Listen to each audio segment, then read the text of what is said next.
How many of you know the Christmas story? Some of you never heard this before?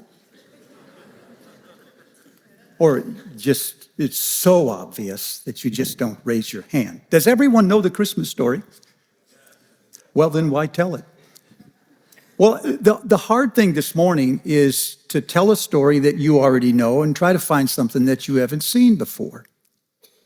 So I thought before we would get into what I feel the Lord gave me, wasn't what I was going to say, but this week, we'd do a quiz. How's that sound? When our kids were small, we'd start telling the story. They'd be like, oh, we know this, we know this. So I wrote a quiz, I wrote a test, and I made them take it. So I'm not going to make you take it, but I have a few questions, may I ask? And I have a microphone for your answers. So if I owe you, I'm coming to you. I'm trying to think. Now, these questions are easy, and we may even involve kids if there's one that wants to participate. All right, here's Jim Watkins. You won't even look at me, will you? He won't even look at you. I love this. I know, don't make eye. All right, then I'll get down. There you go, right here. Okay, Jim, what is the name of the elderly couple who became the parents of John the Baptist? Zechariah and Elizabeth. Oh, man, he nailed it. Oh, my goodness. All right, we got to move along here. Now, Mark. Oh, man. All right. How far into her pregnancy was Elizabeth when Mary conceived? A long way. Anybody know? 6 months. Say it. 6 months. Yes. All right. Alex. Yeah. Can't hide from me, baby. There are four angels that appear throughout the Christmas story. From the beginning to the end, there are four angels appear, yet we know the name of only one. What is it? Gabriel. Gabriel. He's got it right. All right. Now, who were the four characters that the angels came and visited? You don't have to tell me all of them, but just tell me the name. I'm going to hand the mic to somebody. Tell me the name of one. Here's Roger. Yeah, man, I owe you, brother. The name of one character or characters visited by an angel. Steve.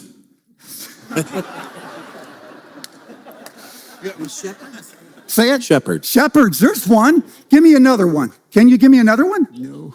No? JD? I'm going to phone a friend. Okay. Mary. Mary. That's two. Give me one more. One more. Joseph. Joseph. You got it, you guys. Wow. Man, oh man. Give yourself a hand. My word. According to the prophet or the writer Matthew, 5 times what happened didn't just happen, it was to fulfill the prophets. That's what Matthew said 5 times. Dave Smith, which prophets? All of them? Just Micah. Give me one. Micah is one.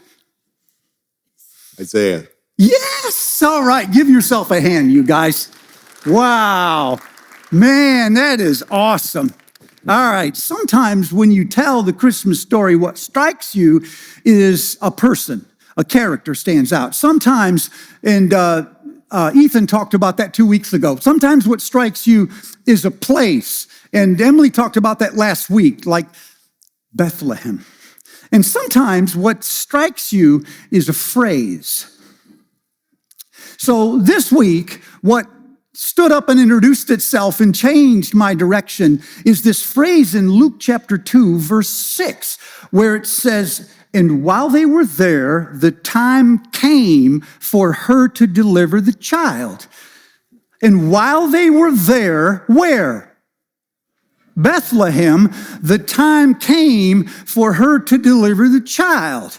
Now, I know that doesn't strike you as strange, but literally in the Greek, it reads like this.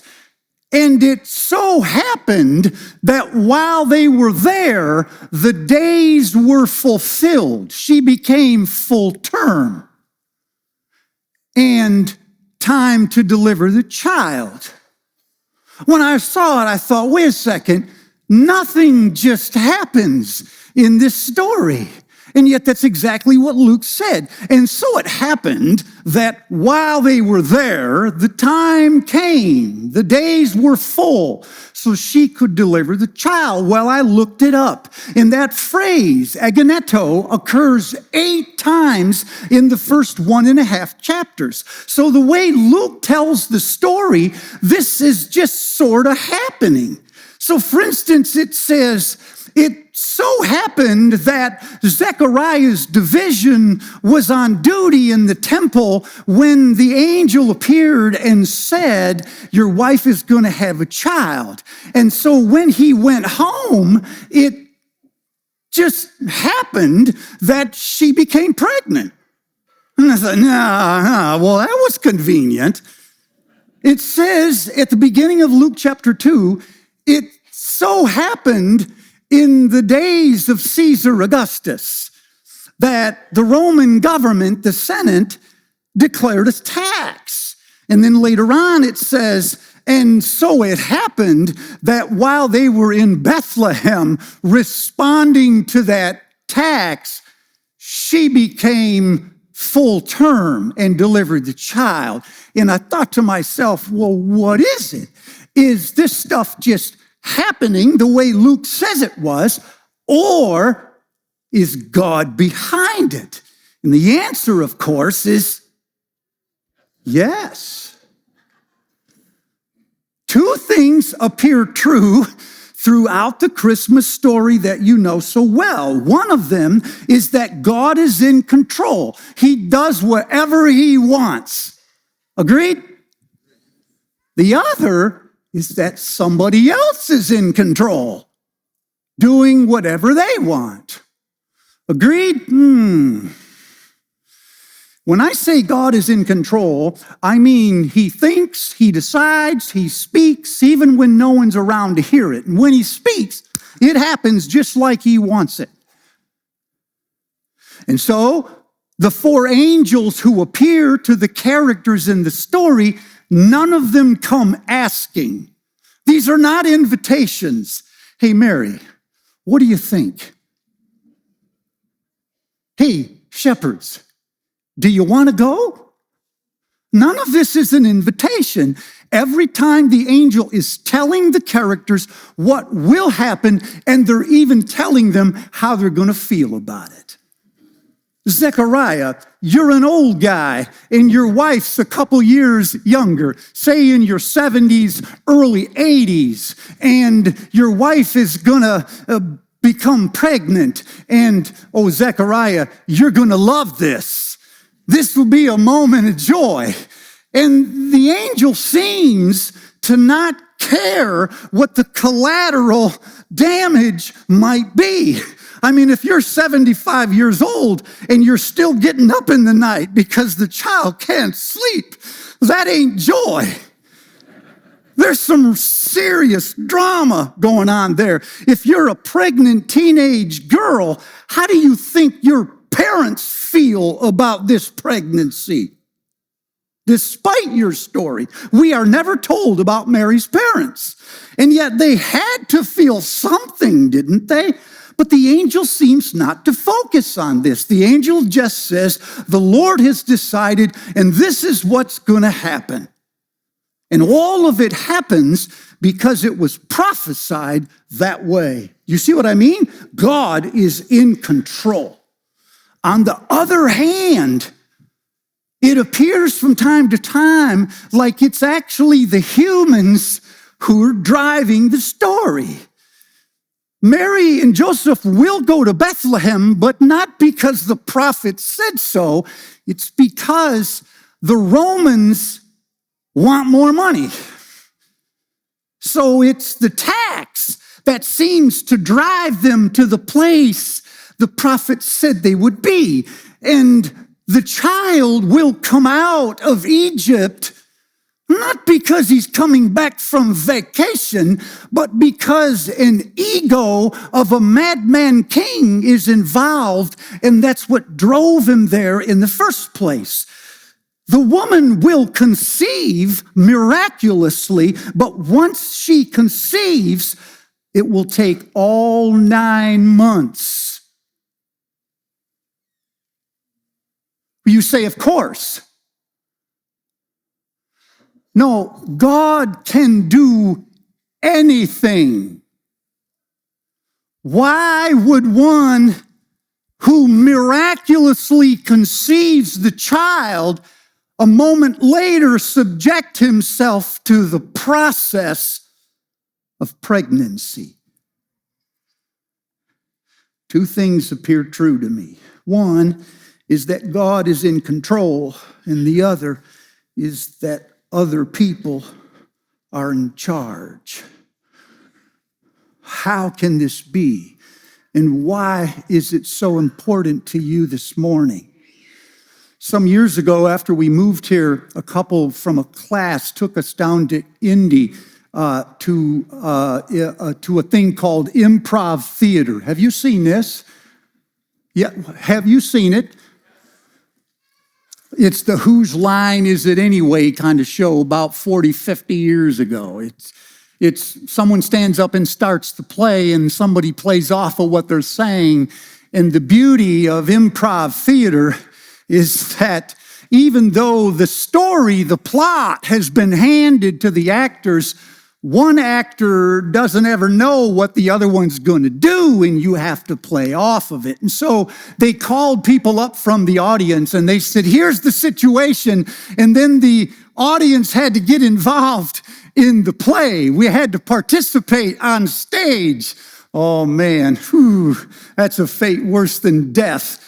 You have no idea what the other person's going to say, but when they say it, you got to think of something really fast, because it's spontaneous and it's random. It feels very chaotic, and so it's terrifying.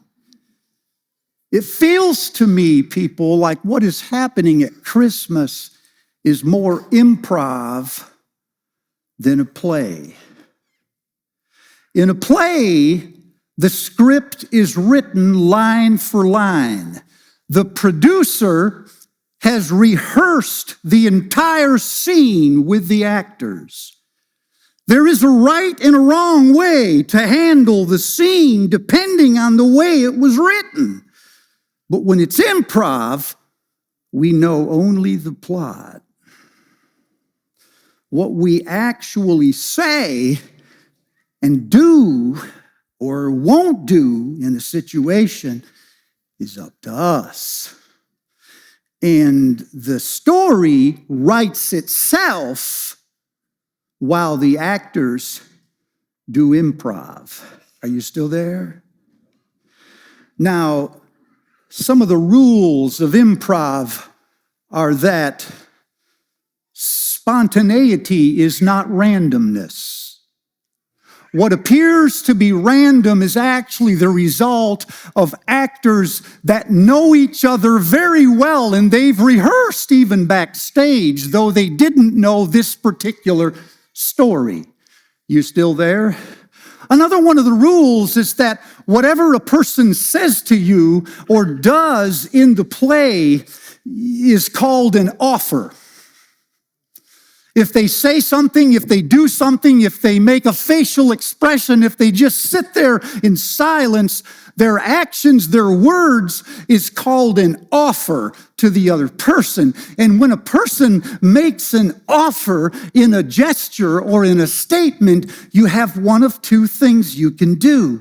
Either A, you accept that offer, which means you absorb it. You respond in a way that validates what that person has just said, and then you play off of it. Or B, you block it. You say, that's impossible. you say, I'm not playing anymore. So if someone says to you in improv, bang, you're dead, to play off of it is to flop over. To block it is to say, no, bang, you're dead. You see what you're doing? You're resisting it and you're trying to override it. If someone says to you, you will conceive and bear a child, you are free to say, how can this be? That's accepting. But you cannot say, no, I will not have a child. That's to block it. You cannot say, that's it, I quit, I'm not playing anymore. You've blocked it. Let me tell you why this is important. Because if both things are true, God is in control and so are other people, then it means sometimes you and I are caught in a vortex of events that seem random and chaotic. And every time something happens to us that we don't believe is part of God's plan, you try to reconcile in your head, I want to believe that God is in control, but my life is getting harder and not easier. How can this be? I want to believe that God is in control, but these people over here, they're making decisions that are affecting my life. This process is too slow and it's too arduous. And if God is in control, why does it seem to me like no one is in control? If God is in control, then why do I feel so invisible?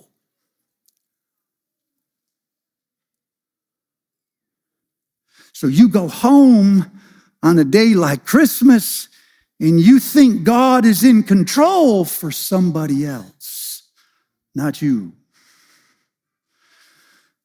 Christian, listen to me. The message is almost over.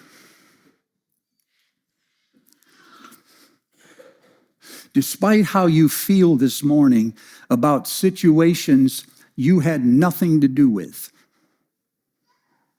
God is in control.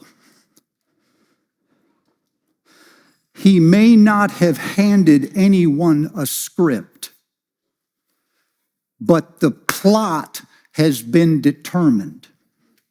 And there is only one story. Your temptation right now, as things swirl out of control in your life, is to pull back from God and wonder if you can trust Him. I'm calling you to lean into God and learn how to play off of it. Once you get over the initial argument with God, this is unfair, that's not right, they don't have the power to do that to me, and you will have that moment. Once you get past that moment, you will have to ask yourself, what next? Not why, what next? What is the right play? What's the right move? Now that God has offered this situation into the story that is my life, do I accept it? Do I play off of it? Do I validate it? Do I say I don't like it, but it is now part of my story? Or do I block it? Do I complain about it?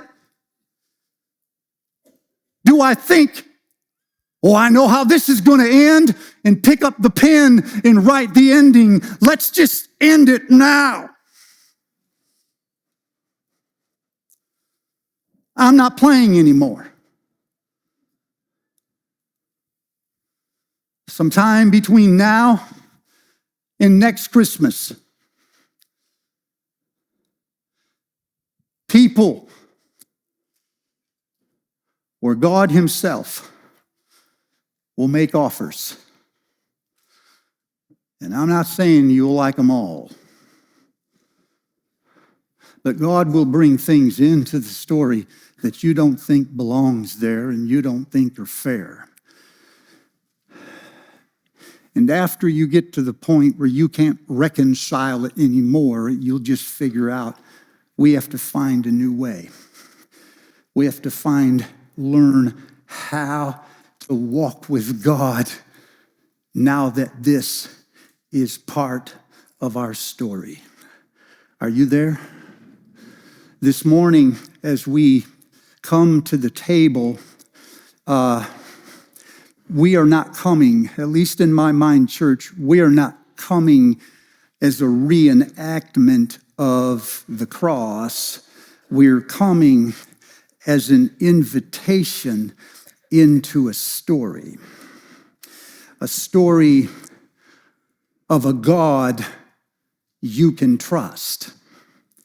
No matter how long and arduous the process is, and no matter how long you've waited, and no matter how adversarial the other players are, you can trust him. Even if you're tired and you can't make sense of this,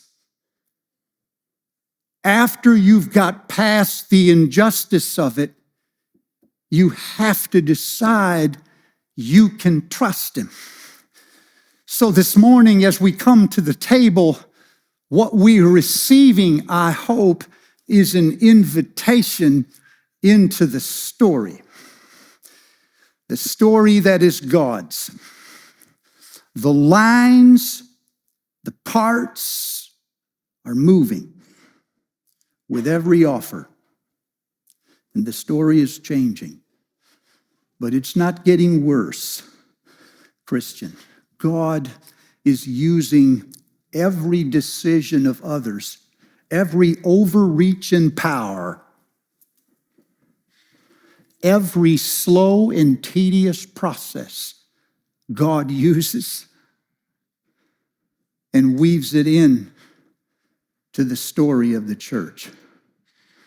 And you belong to that.